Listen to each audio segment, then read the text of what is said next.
नमस्कार. कधी विचार केलाय की बोलणं आणि करून दाखवणं यातलं अंतर कसं कमी करता येईल?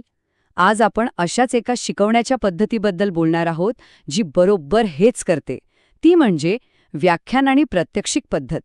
चला तर मग ती नेमकी काय आहे हे समजून घेऊया. शिक्षकांसाठी हा एक अगदी रोजचा अनुभव असतो, नाही का? लेक्चर सुरू आहे आणि विद्यार्थ्यांचं लक्ष मात्र कुठेतरी दुसरीकडेच भटकते.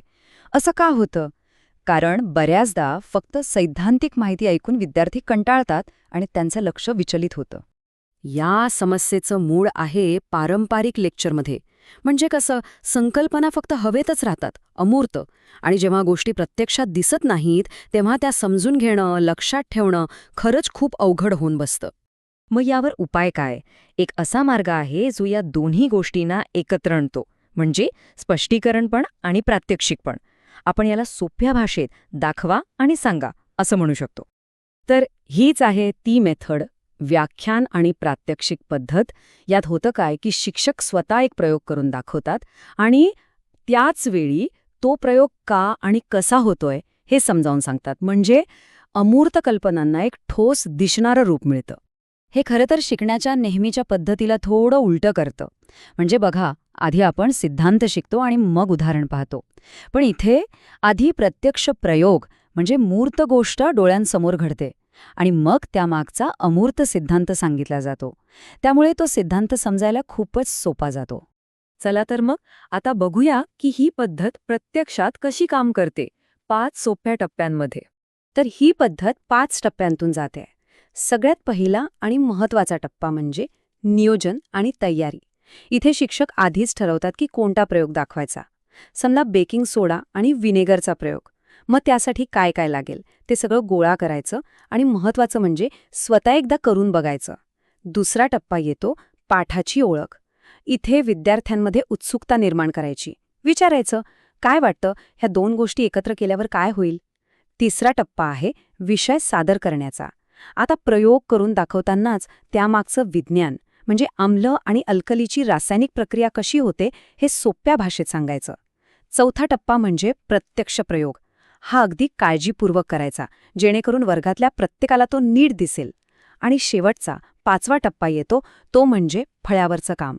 प्रयोगात काय घडलं त्याचं सार, महत्त्वाचे शब्द, रासायनिक समीकरण हे सगळं फळ्यावर लिहिलं की विषय अगदी पक्का होतो. आणि हो, यात एक गोष्ट लक्षात ठेवणं खूप म्हणजे खूपच महत्त्वाचं आहे. प्रात्यक्षिक यशस्वी व्हायचं असेल तर शिक्षकांनी त्याचा सराव करणं अत्यंत गरजेचं आहे.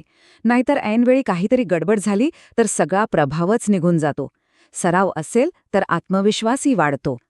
बरं, आता ही पद्धत इतकी प्रभावी वाटतेय, पण प्रत्येक नाण्याला 2 बाजू असतात नाही का? चला, मग तिचे फायदे आणि तोटे दोन्ही समजून घेऊया. फायदे बघायला गेलो तर सगळ्यात मोठा फायदा म्हणजे वेळेची बचत होते. आणि विद्यार्थी जेव्हा एखादी गोष्ट प्रत्यक्ष घडताना बघतात तेव्हा ती त्यांच्या कायमची लक्षात राहते. पण याचे तोटेही आहेत. यात विद्यार्थी बहुतेक वेळा शांत बसून फक्त बघत असतात. म्हणजे ते एक प्रकारे निष्क्रिय श्रोते बनतात. त्यांना स्वतः काही करून बघण्याची संधी मिळत नाही. त्यामुळे त्यांची कौशल्य म्हणावी तशी विकसित होत नाहीत. आणि ही ह्या पद्धतीवरची एक मोठी टीका आहे. मानसशास्त्र काय सांगतं की करून शिकणं हे सगळ्यात प्रभावी आहे. पण ह्या पद्धतीत ते तत्त्व पाळलं जात नाही. त्यामुळे ही पद्धत पूर्णपणे विद्यार्थी केंद्रित आहे असं आपण म्हणू शकत नाही. इथे शिक्षकाच्या कार्यक्षमतेवर जास्त भर दिला जातोय. हा आलेख बघा, तो हेच दाखवतोय. व्याख्यान आणि प्रात्यक्षिक पद्धतीत विद्यार्थ्यांचा सहभाग तसा कमी मध्यम पातळीवरचा असतो. याउलट प्रकल्प पद्धती म्हणजे प्रोजेक्ट मेथडसारख्या पद्धतींमध्ये जिथे विद्यार्थी स्वतः सगळं करतात तिथे त्यांचा सहभाग खूप जास्त असतो. मग आता प्रश्न येतो की या पद्धतीच्या मर्यादा आहेत, तर त्यांवर मात करून तिला अधिक प्रभावी कसं बनवता येईल?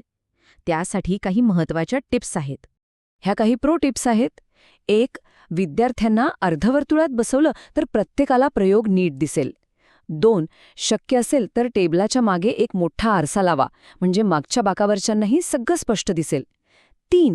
प्रयोगाचं साहित्य अगदी व्यवस्थित मांडून ठेवा.